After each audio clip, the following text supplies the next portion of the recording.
tatapikan sa ulo na yung buhok ayos na yun. So how they do it, I will never understand.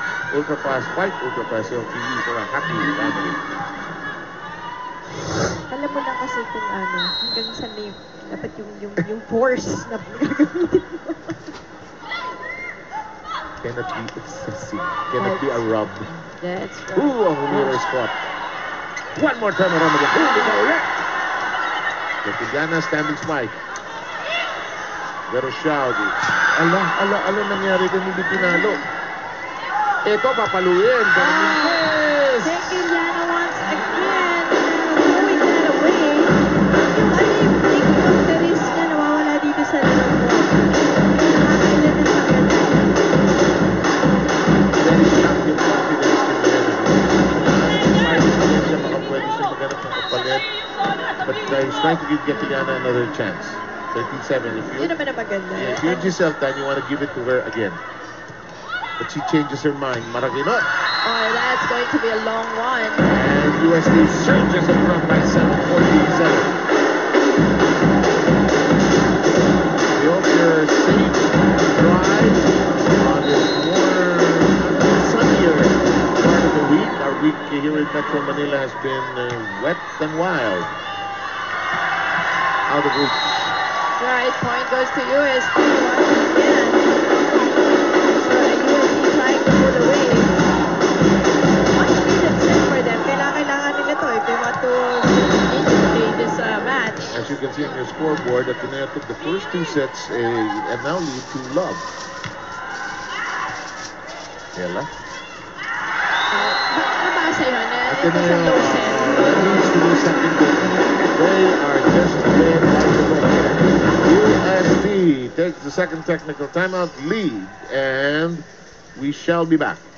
Kailan si Jolo, si Miguel Bones ang ating family of the Kahit week. ang ingay na ng yellow jacket. Pakel. Sige. Pakelam ko Wala. sa laro na yan.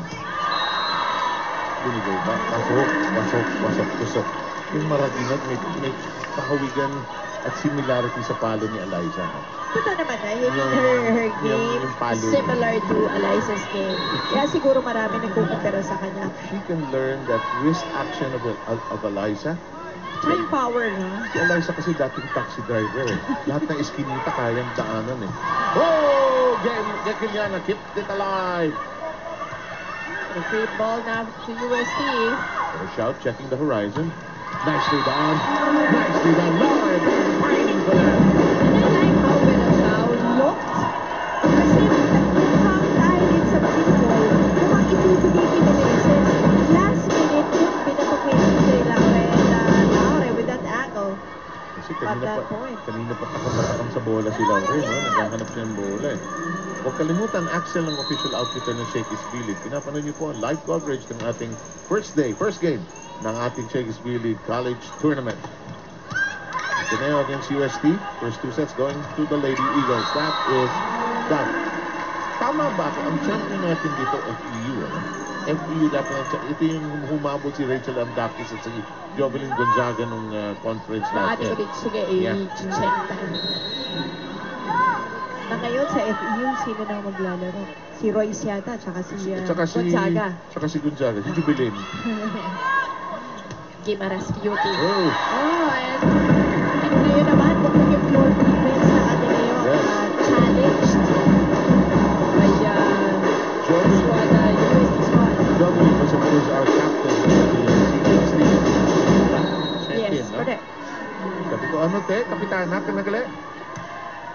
Sweet, ano lang, choice lang nila, sir. Ganda. Delightful always to talk to the Gimaras Diva. Diwata naman. Alright, si Mandela, USD celebrating. That's right, Carmela Pune once again. Get it through the blockers of Ateneo. Wala yung depensa ng Ateneo.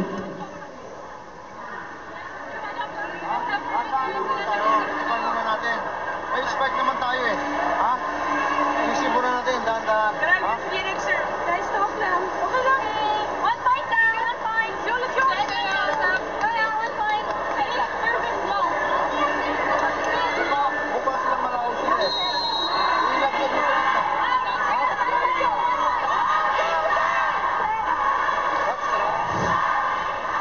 Eto, Ito yung sundot na to, pasok.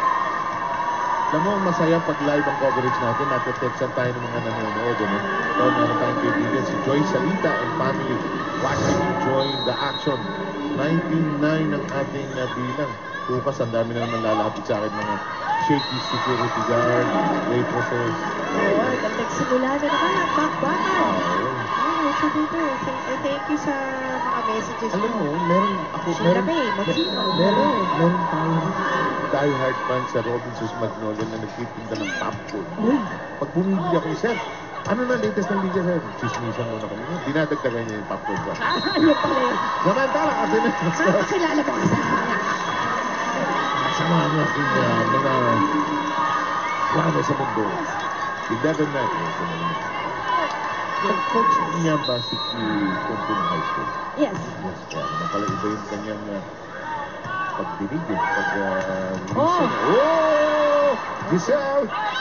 Maraginot! 8 ito nga kabuli ng atin. Malayo-layo ito. Francisco! Yes, well, yes, I will give it. Yes, it's clearly so. Si Francisco is a newbie, diba? Napakabata pa.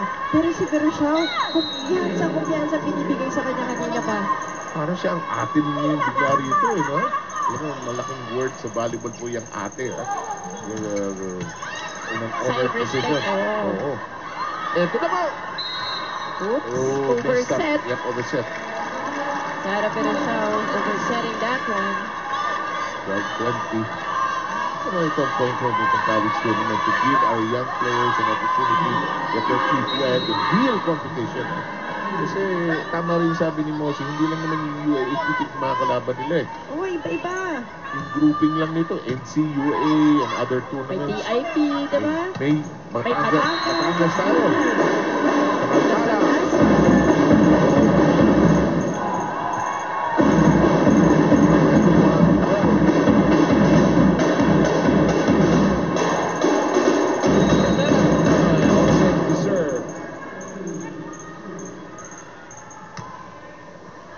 Look long, malayo pa lang, mahaba rin. At alam niyo na eh. Pagkakas pa lang niya, tumingin na siya kay Coach Kung Fu. Hindi naman siya tinignan nito. Wala ka nang magagawa. Uy, pero nung SEA Games, ang coach ng Vietnam ba yun? I'm sure nakagalit siya sa player pagpalit. Perfection ang hanap. Bro eh. Pinalo. Pinaas. Pero Xiao, Tutuno, and back row strike. Up in the air it goes. Ramaraginot. Yep, that's it. Right. That's it. Actually, it was too close to the net. Naguli na rin si Giselle to go for a jump set. Dahil kaya na yung jump set,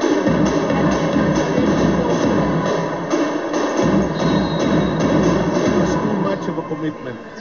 Too close to the net, and to make a split-second decision would have been just so hard at that moment. In the meantime, wala pupuntahan ng bolang to. Patay. 23 seconds. kalaban ni Lia, kalaban ni Marcela. Ang hirap talaga.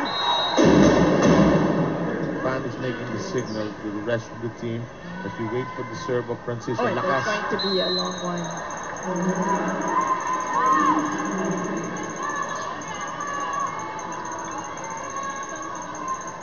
Alam niyo po, pag nanonood kayo ng volleyball, baka hindi may pasok yan, serve lang. Alam mo, very fickle din mo yung bola na yan.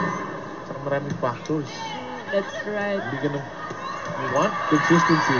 Kept alive! Kept alive! Patay na yun.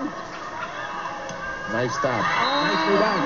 Well done by Pan. That is right. Off speed. Laki ng donut sa loob eh, no? Nakagulo pa sa depensa na Ateneo. Kasi akala ng Ateneo, nakagawa na sila ng maganda nung hinabol nila yung Pero sa mahirap. ganda habol na yun. Bumuka. Apat na yun. Nakita ng Pambas Timosa. Net. Sends it right into the net. 24-15. And Pam telling her bench, akin, my mistake, my bad. Alam mo, ang volleyball, forgive and forget na laro po ito. Can't let it dwell. Ooh. Point of violation. Net, Oo. ayun. Tandaan nyo, sensitive na si Net uli. Alam mo, lalagyan ko na ng kuryente yan. Para wala na makalapit. May taser ano eh. Tinatut. Tut. Di ba? Para kung sino man lumapit, may ebidensya tayo. Bumalik. Plakba ang tira. Nanggigil. Throwing away. Ah, At least mga 3 points na lang. So in other words, Mosi, at bumalik yung dating hula, yung mahigpit na makampilan. Kasi dati kailangan consistency with the play. Kailangan ko kung gaano ka tayo bumababa. Tapusin nyo muna bago kayo mag-relax. Klase ugali yan. Tapusin nyo muna yan. Down boys na tayo, di ba? Anong gagawin natin? Magpapakahirap pa tayo? Hindi na natin tapusin na simple yan eh. Ano bang ginagawa nyo? Isang na loob. Ano yung spot sila ng tatlo, tsaka tayo magdo-25? Kaya natin. Okay.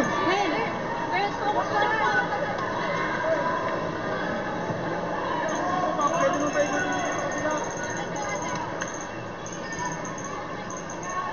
24-17. Ateneo trying to break down a door that is almost shut actually. Seems to be stuck for USD. Read well by Navy. Second round of combination play by USD. Yung 24 na nasa scoreboard, parang ang laki-laki na pumapla sa USD. Hindi makuha yung 1 point na yun, ano? Close the set. Nahihirapan ng USD. Buti na lang, ang laki ng buffer nila na. Yes. But again, another error. Katok-katok. Katok-katok yung Ateneo.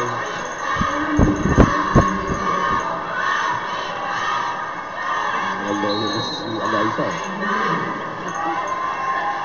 Nakakatawa yung fans niya. Very organized. Very supportive. Artista na rin si Eliza. Maraginot. Si fans din po siguro si Eliza.